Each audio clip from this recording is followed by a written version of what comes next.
Salut à tous et bienvenue dans cette nouvelle vidéo des collectors. Je sais, ça fait un an que j'ai pas fait de vidéo, mais je vais essayer de commencer à en faire un petit peu plus souvent, maintenant que j'ai mon nouveau salon, que j'ai enfin le temps de regarder des laserdiscs. Et pour cette vidéo, on va commencer avec un colis qui vient du Japon. C'est parti.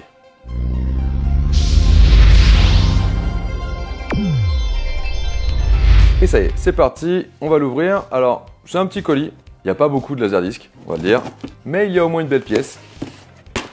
Hop. Désolé pour le bruit. Ce que je vais faire, c'est que je vais garder la meilleure pièce pour la fin. C'est parfait parce qu'ils nous ont mis le petit laserdisc vraiment très sympa à la fin. Donc, on va commencer dans l'ordre du colis. Alors, c'est un petit colis un peu plaisir, on va dire. Je me suis fait plaisir avec des petits films un peu débiles, mais que j'avais envie d'avoir. Et on commence tout de suite avec le premier film, qui est un film que je ne connais pas du tout, mais que j'avais vraiment envie d'avoir, rien que pour la jaquette. Elle est vraiment incroyable.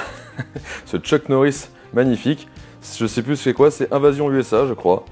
À mon avis, ça va pas être un film très fin, mais en tout cas, la jaquette est vraiment super. J'aime beaucoup toutes les couleurs qu'il peut y avoir, tous les gros logos partout en japonais. Bon, celui-ci, c'est vraiment le b.a-ba. Je crois qu'il y a quand même les sous-titres. Si vous êtes nouveau, je vous invite à aller regarder mes autres vidéos qui vous expliqueront un petit peu plus en détail comment marchent les sous-titres sur les laserdiscs quand il y en a, et comment fonctionnent un peu tous les types de laserdiscs. Donc je vous invite à aller voir d'autres vidéos. Je sais toujours pas de quel côté c'est, donc vous irez voir. Et en tout cas, voilà, ce beau laserdisc de Chuck Norris, Invasion USA, magnifique. Et on enchaîne tout de suite avec un deuxième film en laserdisc qui, pour le coup, j'avais vraiment envie de l'avoir celui-ci. Et voilà, un petit Star Wars vraiment sympa. Ewoks The Battle for Endor. Donc celui-ci, pour le coup, il est vraiment un peu plus dur à trouver. Je trouve qu'il est en très bon état, donc ça fait vraiment plaisir ça. Maintenant vous connaissez les Japonais, ils adorent le plastique.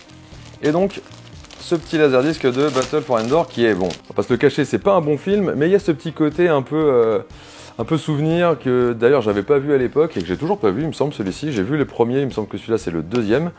Et voilà, mais par contre on a ce visuel que je trouve génial, avec les logos Star Wars japonais, tout ça. Donc il y a ce côté Star Wars qui est là, avec les créatures et tout ça. Et en même temps un truc un peu à part, vraiment bizarre. Mais celui-ci j'ai vraiment envie de le voir, parce que je sais pas, il a l'air un peu plus dark, et finalement c'était pas si rigolo que ça, le premier Ewoks. Bon, par contre, je pense que c'est pas de la super qualité, du simple avec un beau visuel. On passe à la suite. Et donc on enchaîne sur un petit trio de laserdiscs sur l'espace. Parce que oui, je suis un gros fan de tout ce qui touche à l'espace. Et je sais pas pour vous, mais moi j'adore tous ces laserdiscs un peu old school, avec des vieux documentaires qui parlent de l'espace. Je trouve qu'il y a des images qui sont différentes, il y a un rythme qui me plaît bien. Et donc là, c'est 3 volumes d'une série qui s'appelle Space Disc, et je les trouve vraiment super jolis, quoi. Et en plus, ils sont en double, donc on va regarder un peu ce qui se passe à l'intérieur. Et vraiment très chouette. Je savais pas que c'était des doubles, donc c'est la petite surprise qui fait plaisir. Un seul laserdisc, mais ils ont quand même fait une double pochette, franchement très jolie. J'aime beaucoup, avec des petits schémas, des petites explications. On enchaîne avec le volume 3. Donc très belle jaquette aussi, qui a l'air de parler donc de Apollo 17. J'adore vraiment les visuels, ils sont trop bien. Et parce que oui, donc les laserdiscs, c'est pas que des films, il y a aussi des documentaires, il y a évidemment des lives, des concerts de groupe, des clips, des choses comme ça.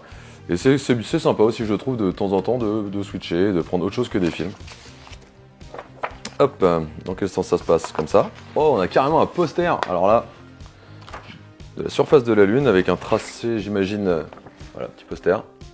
J'imagine que c'est le trajet que les astronautes ont fait avec leur véhicule. Donc il y a le poster, mais il y a aussi le petit fascicule. Bon, là, pas de schéma, que des textes en japonais, bon là, voilà. Et donc, le volume 4, avec cette fois-ci des belles planètes. Et alors voilà, oh mais ouais, j'adore, moi j'adore. Ça fait tellement plaisir d'avoir un truc comme ça. Là, on a carrément un petit fascicule. Vraiment, ah ouais, donc là, avec beaucoup de pages. Bon, pas tant de dessins que ça, ou pas tant d'explications, mais quand même des super schémas, très sympa. Ouais, donc vraiment très cool. Et en plus, je viens de voir, juste là, qu'il est bilingual et en CAV. Donc j'imagine qu'il est en anglais et en japonais. Ce qui permet quand même de suivre ça relativement facilement, parce que s'il était que japonais, là bon, c'est un peu compliqué à suivre, ça ferait juste des belles images. Et on finit avec la meilleure pièce, évidemment. C'est vraiment la pièce qui fait que je me suis pris ce colis. C'est le coffret de Aliens. Alien 2 en France, le retour, tout ça, je sais plus comment on dit. Donc le deuxième épisode réalisé par James Cameron. Comme ça, on pourra faire directement l'unboxing du coffret. Voilà, en direct avec vous. Et déjà, la jaquette principale, elle est vraiment trop jolie. Ce coffret qui existe en version américaine et en version japonaise. Hein. À peu près la même chose. Des fois, l'image change. Il y a, selon les versions, il y a eu des bonus différents, il y a eu des versions de sous-titrage et tout ça différentes. Mais celui-ci, c'est la version japonaise. Et c'est vraiment trop stylé, il est vraiment trop beau. Savoir qu'Alien, j'ai connu sur le tard, j'ai découvert ça il y a peut-être une dizaine d'années. Enfin, j'ai découvert, je connaissais, évidemment tout le monde connaît Alien, mais j'ai regardé les films il y a 10 ans et j'ai vraiment déjà adoré le premier.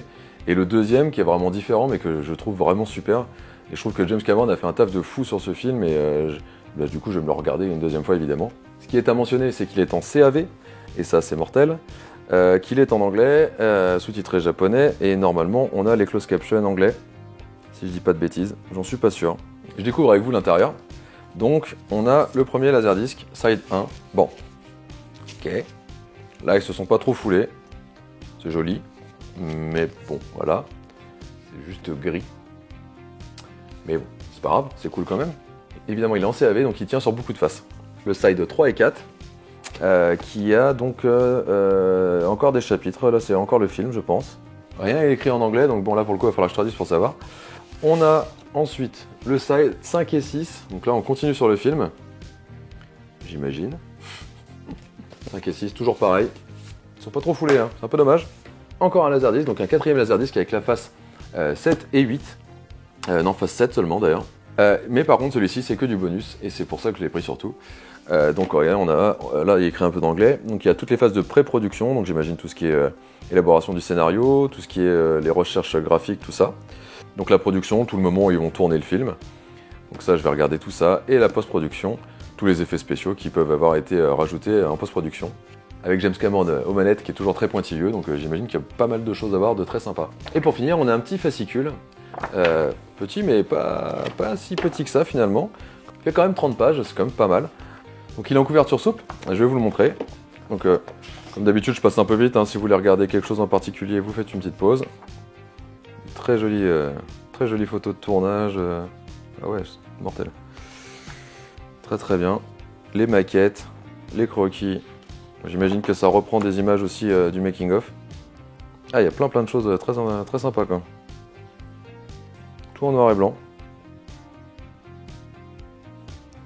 Vraiment que je le regarde, j'ai oublié plein de trucs. Ah oui, avec des acteurs vraiment super en plus. Toujours un peu spécial de tourner des scènes comme ça avec des enfants. Ah, il y a de la couleur aussi. Super contenu, j'adore. Trop bien. Et puis voilà, ces créatures faites en réel sur le plateau, qui sont pas en numérique tout le temps, là, ça fait vraiment toute la différence. Hein. Et super photo. Des maquettes. Avec des acteurs vraiment très cool. Feu Bill Paxton qui était vraiment incroyable. Voilà, c'est tout pour cette vidéo, j'espère que ça vous aura plu. C'était une petite vidéo courte comme ça pour se remettre un peu dans le bain. Si jamais vous avez un coffret en tête que vous voulez que je vous montre, n'hésitez pas à regarder aussi mes autres vidéos, j'avais montré pas mal de coffrets que j'avais. Si vous voulez que je vous les montre plus en détail, n'hésitez pas à me les mettre dans les commentaires. Lâchez un petit pouce bleu, ça fait toujours plaisir, ça permet quand même de ne pas avoir les vidéos dans le vent. Et de vous abonner pour voir, parce que vous avez vu, je sors pas des vidéos régulièrement. Et moi je vous dis à la prochaine vidéo. Ciao.